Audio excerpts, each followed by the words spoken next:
Hi, everyone. I'm going to call this meeting of the Finance and Administrative Services Committee to order at 10:09 a.m. Before we get started, I'd like to do a territorial acknowledgement. We respectfully acknowledge that the SFSS is located on traditional unceded territories of the Coast Salish peoples, including the Musqueam, Squamish, Tsleil-Waututh, Coquitlam, and Katzie nations. Unceded means that these territories have never been handed over, sold, or given up by these nations, and we are currently situated on occupied territories. We can now move on to roll call of attendance. We'll start with myself. Hi, everyone. My name is Abby. I'm the VP Finance and Services. He, him pronouns and all my access needs are met. Our ex officio president is out, but we do have the acting president. Hi all, my name is Judith, she, her pronouns. My access needs are dodgy. I am just here for quorum. I'm in another meeting. Thank you so much, Judith. Next, we have the FCAT counselor who is not here. Geography counselor is not here. Mathematics counselor is not here. Or a science counselor. Let's read aloud from the chat. Hi all, my name is Eden. He, him pronouns, all my access needs are met. Thank you, Eden. Now we also have our at-larges. Amelia, you can go ahead. Hi, my name is Amelia. I go by she, her, and I'm one of the student at-larges. Thank you, Amelia. All right. Oh, pardon me. We do have regrets for Ben Tischler. That's my mistake. Okay, we're going to move on to the consent agenda. So it reads, be it resolved to adopt the consent agenda by unanimous consent. We have two things on the consent agenda. We have approval of our minutes from July. That's July 22nd. Oh, Fanny, I'm so sorry. I missed our staff. Pardon me. We have society staff here. Unfortunately, our finance coordinators aren't here, but we do have an administrative assistant. Fanny, please go ahead. Hi, my name is Fanny, pronouns she, her. In terms of access needs, my Wi-Fi is a bit dodgy, so I might be disconnecting and reconnecting. That's it. Thank you. Thank you, Fanny. We also do have our operations organizer here as well. So Cindy, you can go ahead. Hi there, Cindy here, pronouns she, her, hers, and all my access needs are met. Thanks, Abby. Thank you, Cindy. All right.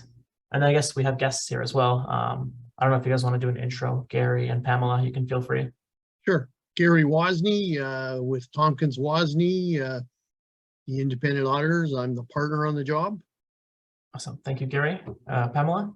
And I'm Pamela. I am the senior auditor for the job, and I completed a good portion of the audit. Awesome. Yeah. Thank you, Pamela. All right, now we can move on to consent agenda. It reads, be it resolved to adopt the consent agenda by unanimous consent. As I mentioned, the minutes from our July meeting on the 22nd. And then we also have ratification of regrets for Ben Tischler, the mathematics counselor, who could not attend due to an academic time conflict. So I'm going to seek unanimous consent. If anyone consents to this, please use the raise hand feature on Zoom, and we can consider this new business. Nope. Okay, all that passes. So next, we're going to move on to adoption of the agenda, and it reads, be it resolved to adopt the agenda as presented. I'll move this. Can I get a seconder?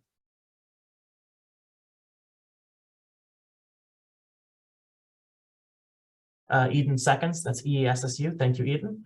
So I'm going to ask if there's any discussion. I'm going to list myself. So I'm going to move to strike presentation 6.2 from this agenda. So that's executive committee half-hour pay abolition.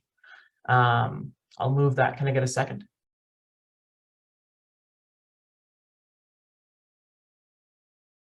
You can use the chat or vocally say a second. ESSU again. Thank you, Eden. Is there any discussion on this? No. All right. Then we'll take this to a vote. Seeking unanimous consent. If you wish to dissent, please use the raise hand feature on Zoom, and I'll call on you for your vote. All right, that passes unanimously. So 6.2 is now struck from the agenda. The new motion will read, be it resolved to adopt the agenda as amended. Did anyone else want to say anything or add anything like that? Nope. Okay, we'll take it to a vote then. Seeking unanimous consent. If you wish to dissent, please use the raise hand feature on Zoom or say something in the chat and I'll call on you for your vote. Oh, all right, perfectly smooth.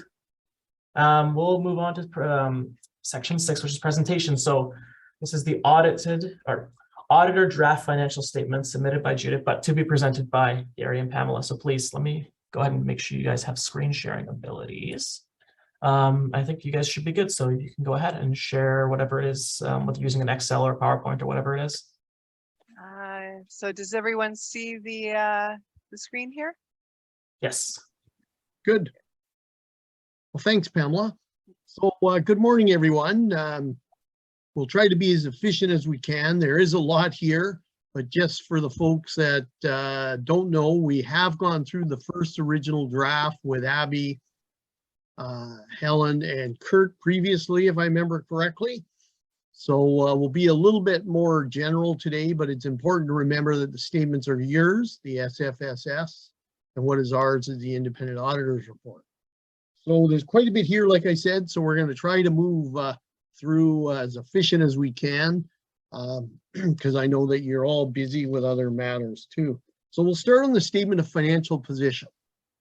So what this statement is also known as a balance sheet.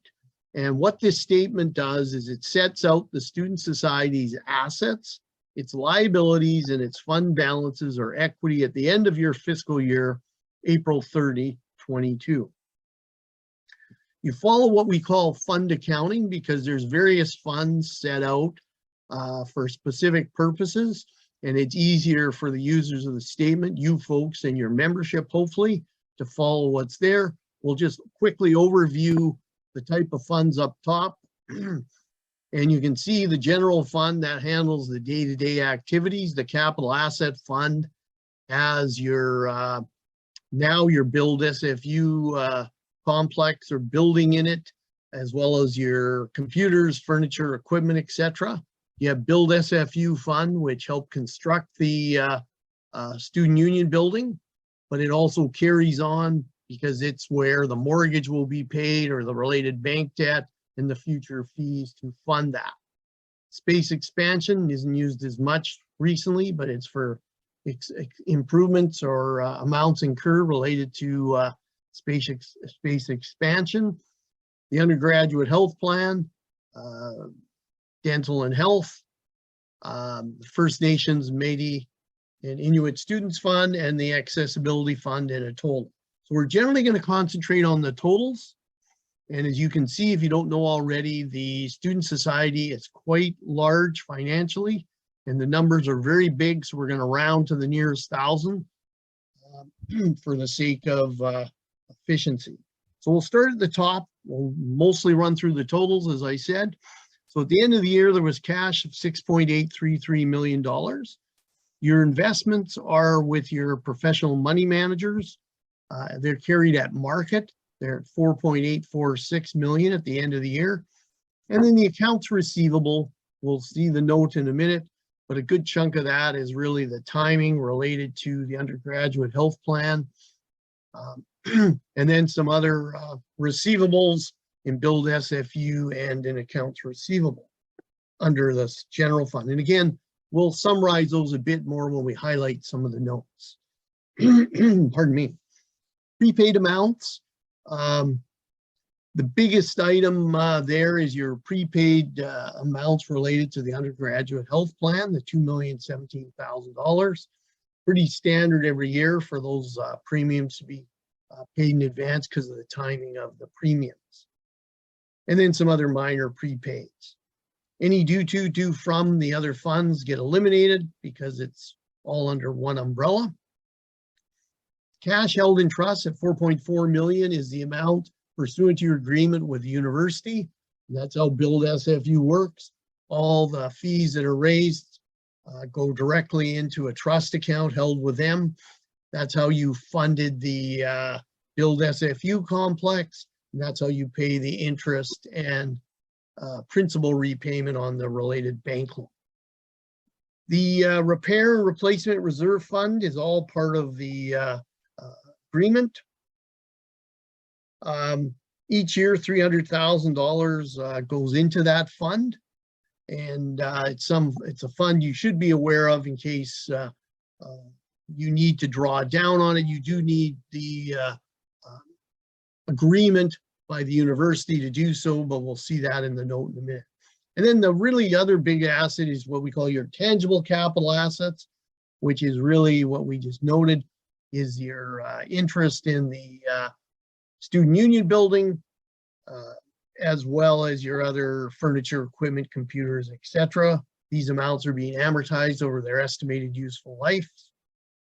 And then finally, you have some website and software in the small intangible 7.5 thousand. So the total assets you can see are very similar to last year, 71,700,000 in assets. Pretty similar last year, 71,400. Now your liabilities, the bank loan, the 1.532 million is the amount of the principal repayment you're expected to pay by the end of next fiscal year, April 30th, 23. Kurt is aware of all this in the finance department, but you do have to be wary of these amounts because you have to make sure that you know when the cash is needed to pay and so on. Accounts payable, $2.1 million. A good chunk of that relates to Build SFU. I think that's just the timing of the last bit of final construction, as well as some holdbacks and some other amounts that are being squared up. The other amounts are what you would expect: trade payables, accrual for staff, wages, things like that, vacation pay, that type of thing. And the amount in the Build SFU payable also includes the operating costs that haven't been paid yet for the last 2 years that are being held off while the university determines the correct charge. Right. Thanks for that, Pamela. Yeah. And then the stadium contribution payable, that's the current portion, and we'll talk about that in a minute because it is a bit technical and confusing. And then you have about 2.1 million of deferred revenue. The biggest item, again, is the timing difference in the health plan, as well as the 300,000 that relates to your student health plan, your student hardship bursary. That amount is again part of Build SFU. You can see under that column the 300,000 if you could highlight that. Thank you. So the total current liabilities, 6.342 million this year. And now the item that's very confusing is the stadium contribution payable. So if you recall, once the stadium was substantially complete, which happened during the year, you had a $10 million commitment. Because the Student Society doesn't have but doesn't have right to control their interest in the stadium, the contribution is simply an expense when the amount comes due. However, because you pay the university over roughly 10 years and you did make a payment during the year, what we have to do for accounting purposes is that because there's no interest, we discount it. And that's why you won't see 10 million as the true liability, but the net present value of the 10 million at the Student Society's incremental cost of borrowing. And then finally, the biggest liability far and away is the non-current portion of the bank loan of $32,600,000. So the total liabilities have increased from 38 million to 45 million, and it's primarily because of the stadium contribution payable, as you can see. And then finally, you have what we call the fund balances, which is your equity. There's various amounts that are internally restricted for the funds. At 4.435 million, there's a contingency reserve that was set up some years ago, 650,000. There was also a COVID emergency funding reserve, which got drawn down a bit to 394,000. And then your equity and capital assets, 17 million. And then whatever's left over is unrestricted. Now, the unrestricted is important. It gives you, if you go back 3 or 4 years, the Student Society was not in as strong a financial position as it is now. And that gives you some flexibility in case you have some unexpected big expenditures, or it's really a bit of a cushion, and it's needed because you folks have quite a big operation, and you can't have like a nominal amount in the unrestricted net assets or equity, because if you have a big expenditure that's not budgeted for, it can cause you financial difficulties. But the good news is, even though the fund balances did drop by about 6.6 million, and that's almost exclusively because of the accounting for the stadium contribution, the good news is that the Student Society, certainly at the end of this fiscal year, is still in a very strong financial position.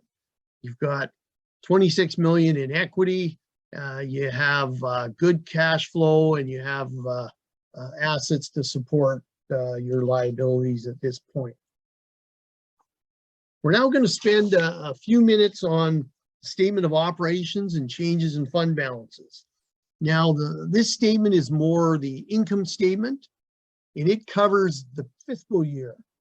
The balance sheet or statement of financial position is a point in time. This is covering your operations for the year.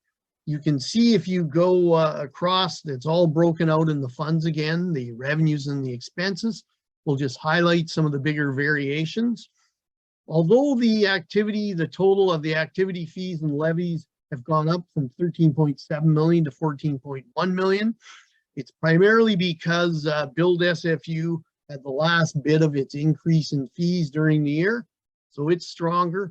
But the general fund's actual operating fees went down by about 137,000 at 2.897 million. And a good reason for that is your FIC membership fees dropped quite substantially during the year. And I know management is aware of that, and they're keeping an eye on that, but it is kind of what it is, unfortunately. But that's the primary reason the general fund's revenues have dropped off in the year. The other revenues you can see, looking at the totals, highlighting some of the bigger amounts and variations. The rental income, there's 3 tenants this year. It's a little bit more. The rental revenue. The investment income has gone up to 218,000 from 152,000. And that's primarily because you had a full year this year. For those who weren't there in fiscal 21, you made your investment with your professional money managers partway through fiscal 21. And then, as we noted earlier, the investments are recorded on a market value basis because they're traded on public exchanges. And so the change in market value gets adjusted every year with the value at the end of the year. And this year there was a decline of 260,000.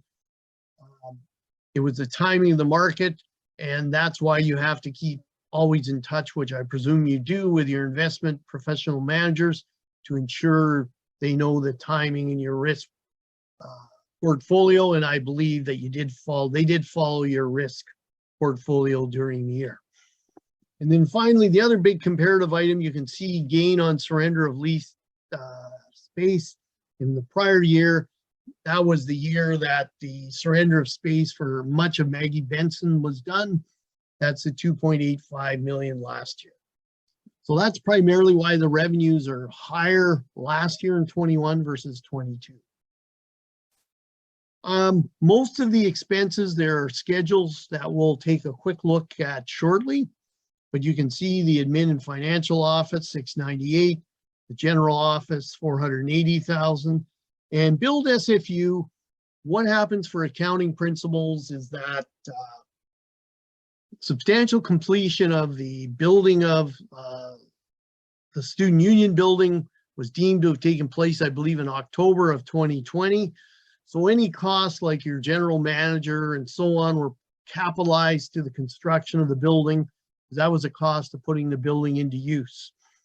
After that date, all those wages are now expensed, as well as you had some additional staff to help run the building during, especially this year. And that's why that number, and again, we'll see the schedule in a minute, that's why it's jumped to $400,000. And then finally, your building operating costs, which are funded partly through Build SFU, and you had a bit of a refund in the general fund, down to about 231,000. Some of the other highlights of keeping going down the total discretionary grants, the DSU up a bit to 110,400. The clubs also have increased to 114,200, and the student bursaries have also increased how much you paid out in those. Much of that is funded through Build SFU, 361,000. The amortization is higher because the building didn't start, Student Union building, which is the gigantic asset, didn't start to get amortized till its substantial completion halfway through fiscal 21. The 1.543 million is non-cash, though it's an accounting in. The interest expense is higher for the same reason. The interest up till construction date had to be capitalized to the cost of the building, and now it's being expensed because you have a full year.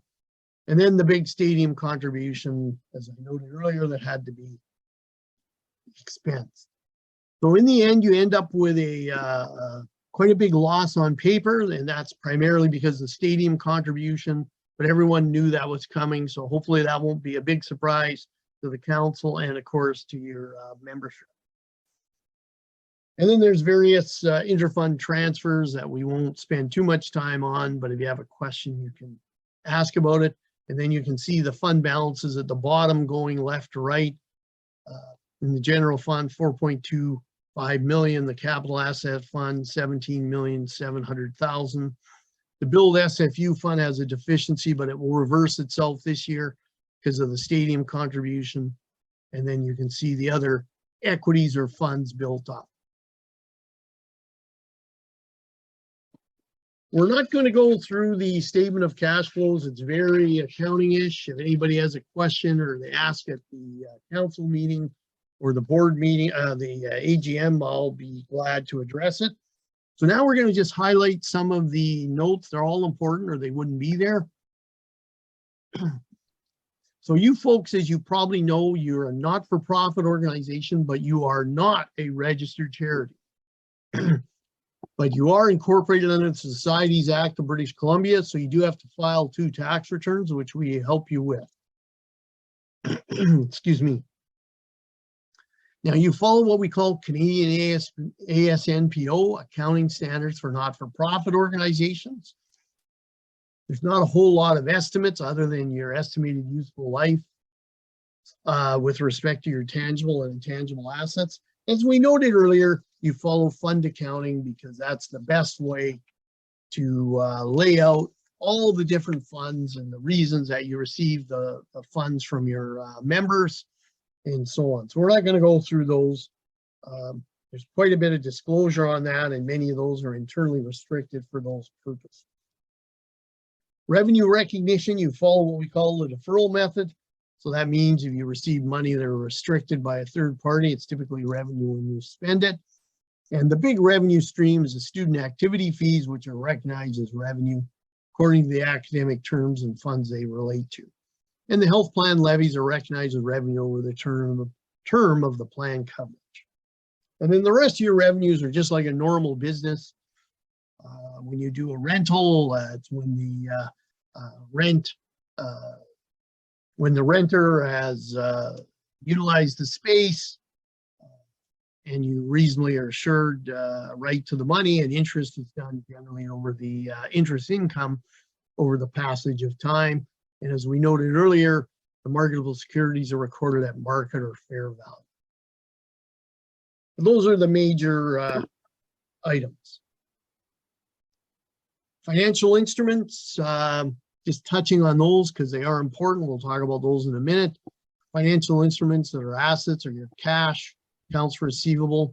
Generally, you don't have a lot of risk on your receivable because the vast majority of your revenues flow through the university. And your financial instruments that are liabilities are your accounts payable, your stadium contribution payable, and your big bank. We're now going to move through to some of the other notes and just highlight them. Note 3 talks about money set aside for your contingency, but you can see the 171,000 doesn't match your 650. $100,000, which is set aside. You should probably try to eventually match that. Note 4 refers to your investments in marketable securities, the market and the cost. And you can see what happened at the end of the year is that the equities were still doing quite well. But at that time, the interest rates were really low, and because you had some fixed income over a certain number of years, or laddering, I think professional money managers call it, the market was less than the costs. And as you know, the interest rates have gone kind of crazy in the last month or two. Accounts receivable, you can see the breakdown and so on. We have reviewed some of the receivables with you. I believe that last time we chatted that you were relatively confident you were going to collect, including the $19,000 that was due From FIC. IC. And Abby, I take it that's still moving along. You don't anticipate any bad debts on any receivables as far as you know? At the current moment in time, no. Good, thanks. And the other amounts, like the Blue Cross premium adjustment, the big one, the 1.6 million, that was received after the year, if I remember correctly. Note 6 highlights the breakdown of the prepaid amounts. As you can see, most of them, sorry, I'm going too fast for Pamela. You can see the biggest items are in the health plan and the insurer's premium. And then note 7 is standard disclosure for your costs, accumulated amortization, net book value. And you can see the new student union building costs in by the end of the year. And that was pretty much all the costs. There might be a few, once a few minor holdback disputes get dealt with this year. But you can see you came in pretty close to budget, if I remember correctly, at 52 million. I think the original budget was 55, if I remember correctly, or thereabouts. I believe that's correct as well. So that was good, and you can see how the assets are being amortized. And you still do have a leasehold interest and a bit of space in Maggie Benston still. Turning the page, please, I'll just highlight a few more notes. The intangible assets, pretty standard disclosure, similar to the capital assets. And in the accounts payable, we have to, standard requires anything due to any government bodies like GST, payroll, and it gives you a bit of a breakdown of operations relative to build SFU and the undergraduate plan. But we do need to confirm, last time when we met everyone was pretty happy. There was no disputes or lawsuits or anything. There was some discussion of a employee possibly making a claim for some substantial overtime that I believe you were going to take up with your lawyer. I don't know the status of that. Abby, maybe you could comment on that if you don't mind, if you know. I probably wouldn't comment on that in like a public meeting, but maybe after I can follow up with you. Yeah. Yeah, we should follow up with respect to that matter, and we won't go into any more detail right now. But other than that, everything, nothing else has come about in the last couple of weeks. Not that I know of, no. Okay, thank you. Note 10 talks about some of the internal restrictions. These aren't legal obligations to spend the money, but they're used for planning.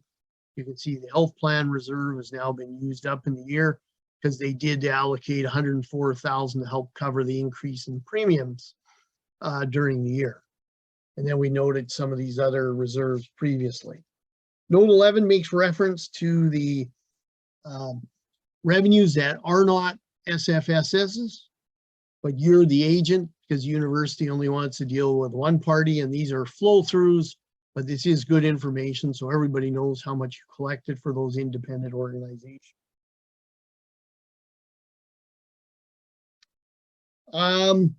Note 12, pretty standard disclosure on the building maintenance and renovation costs. There wasn't a whole lot this year. And then the various commitments, like number B, the undergraduate health plan goes until August of 23, and it sets out the costs. The Surrey campus, and this isn't that big of a dollar amount, but that's all laid out in little c.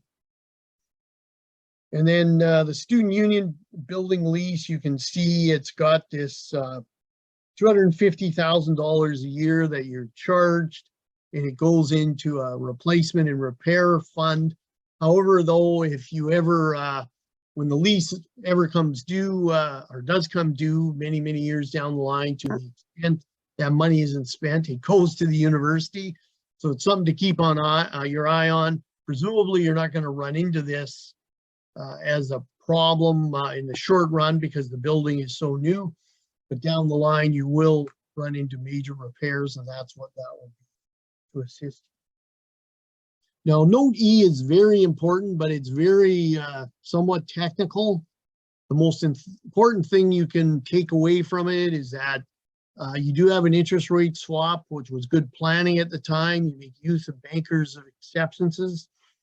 And you can see the, I believe those go for a 5-year term.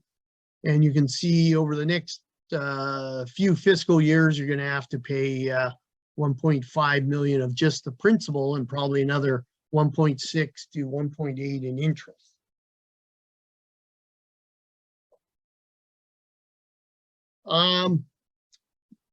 F is the big stadium contribution. It has all the background. We won't go through every word of the notes, but you can see that the $10 million is what technically became a liability during this fiscal year. As we noted earlier, it got discounted using net present value, and those are the actual payments, but you can see there. So that's the actual cash that you have to pay in those years, and you can see you did pay about 1.3 or so during the year.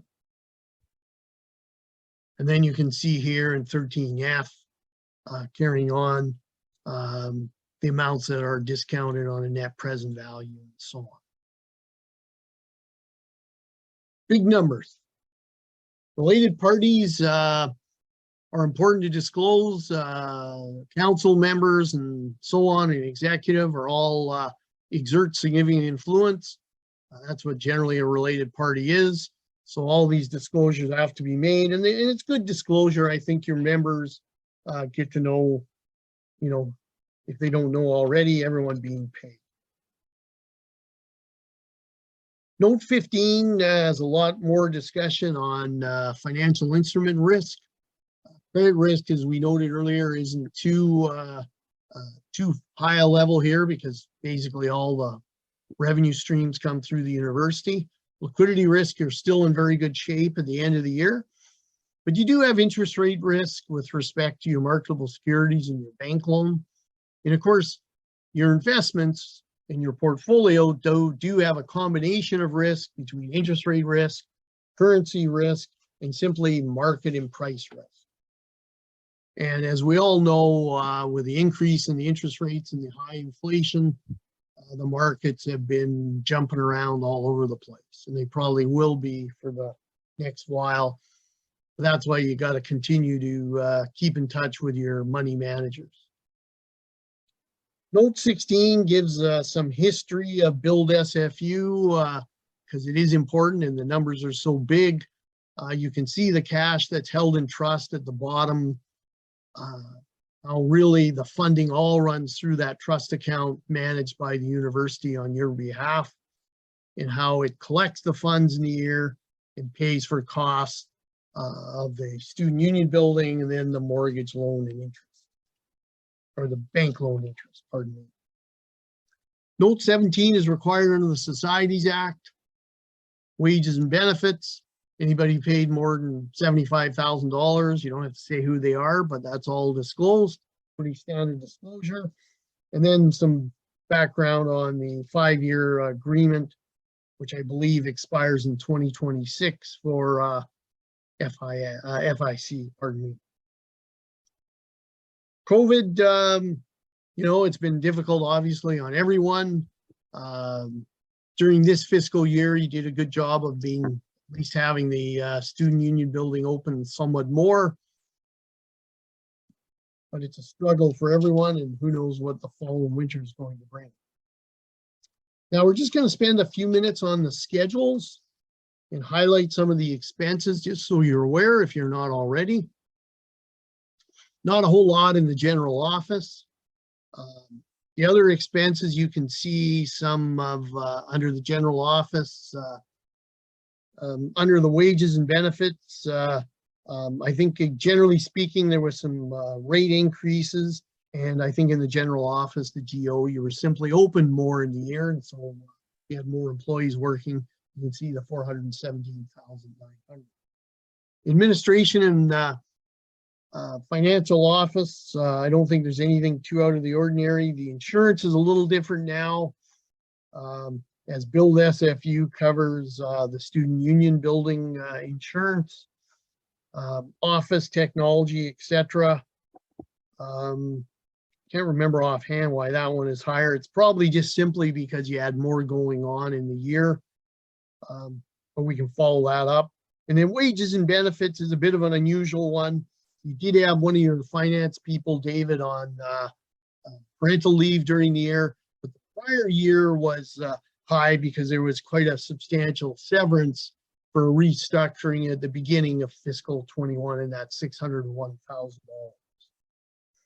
And then finally, as we noted earlier in Build SFU, you can see the insurance that we referred to, the $99,000 being covered under there. The legal services had to do with a dispute with respect to one of the ProCan with respect to construction costs. And wages and benefits, this is where, you know, the some of the wages that had to be capitalized to the development of the building for partway through last year started to get fully expensed, as well as you had 4 new coordinators in the year, and that's why the wages and benefits seem to be higher in Build SFU. And then finally, we'll summarize some of the other big variations in the other schedule. Donations this year at the top under student engagement, about $17,000. I believe those were some donations made, like, for example, to residential school survivors, First Nation emergency services. Elections, you kept many of those folks employed for most of the year this year in the $41,000. And the stipends and benefits, I just think you had more counselors being involved this year and so on. Some of the other highlights, if you look under advocacy and representation, campaign research and policy, I believe you had a couple additional positions in campaigns and the mobilization coordinator in the year.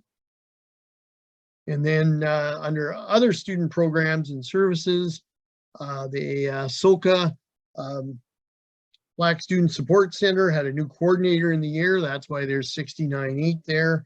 And the same thing with the student advocate. That's why it's got a line item of $64,000. So hopefully that wasn't too detailed or too boring, but you have a lot going on. It's a very big entity. I know you're aware of that. So does anybody have any questions or comments on the draft statements to this point? If anyone has any questions, you can type, like I'm going to type here, list in the chat. So Gary, I'll ask the first question if that's all right. By all means.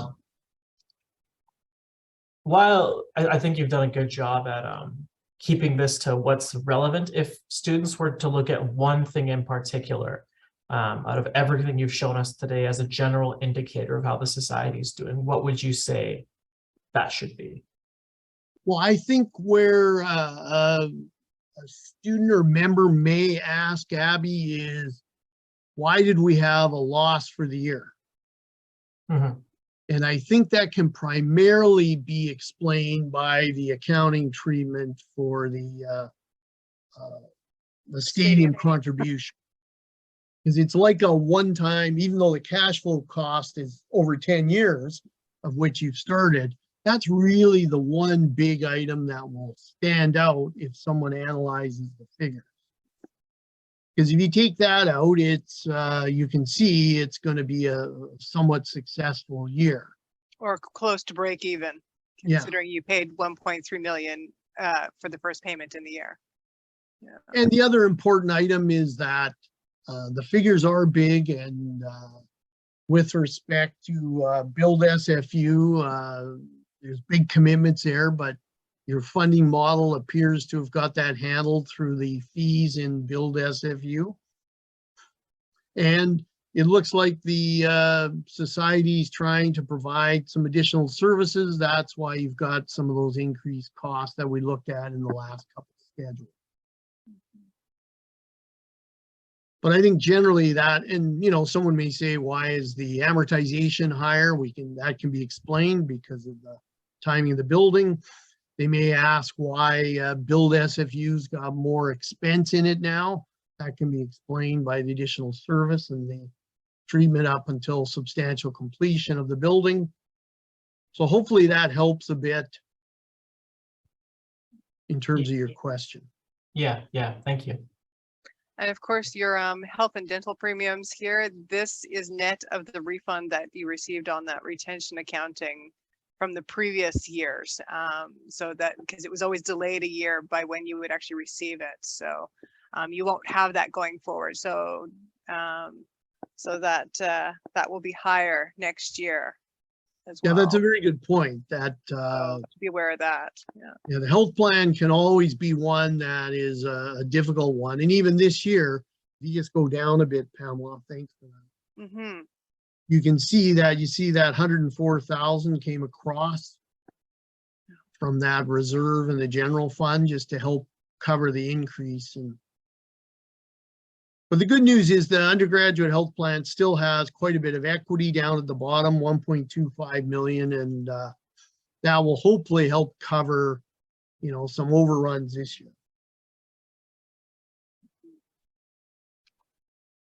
And then finally, we just want to refer to the auditor's report. So the statements are yours and the disclosures.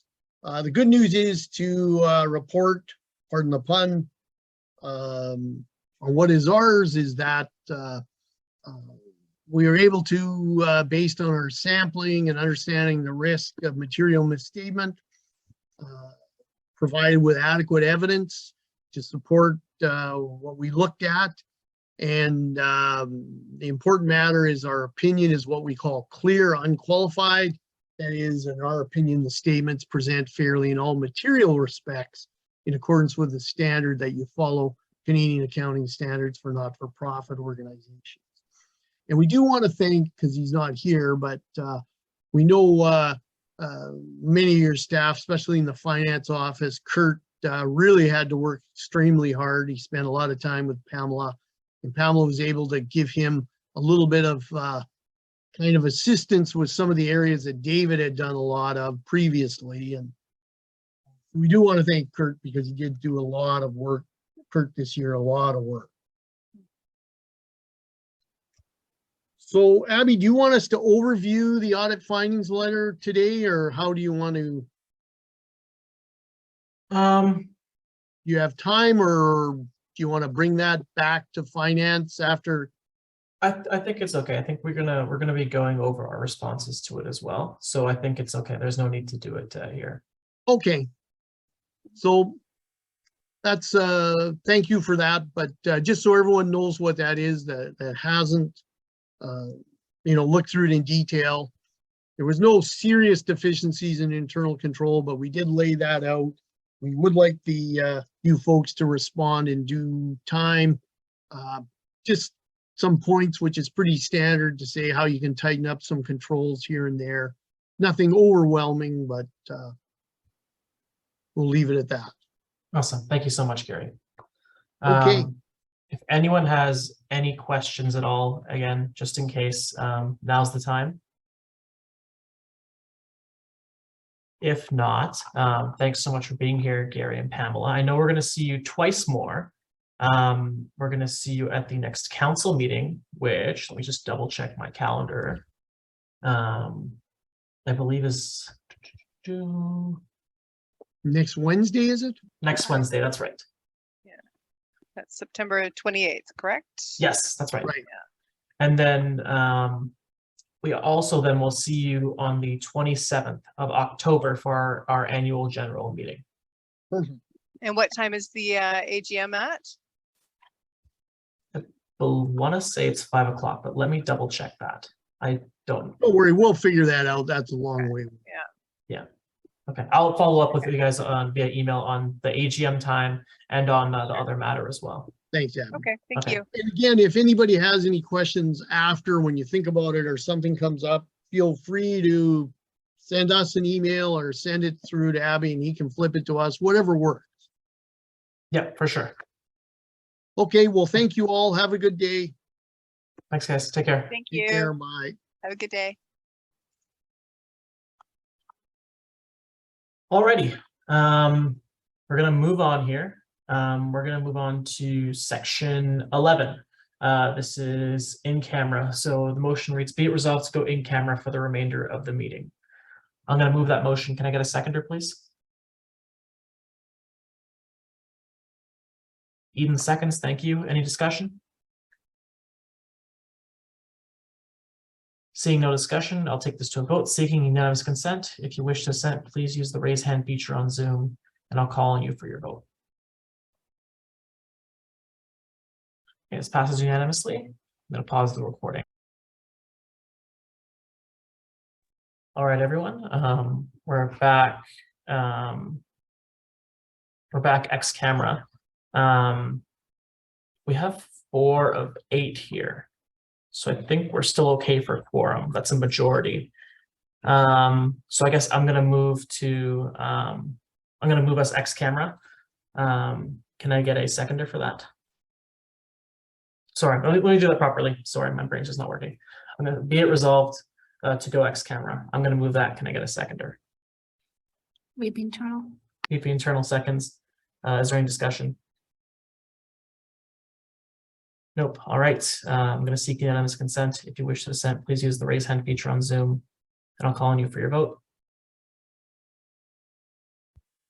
Okay, that passes unanimously. All we have left now is adjournment. So motion reads, be it resolved to adjourn the meeting at 11:14 a.m. I'll move. Can I get a seconder, please? VP internal. VP internal, thank you. Any discussion on adjourning? Anyone urgently want to stay? Discuss financial matters? No?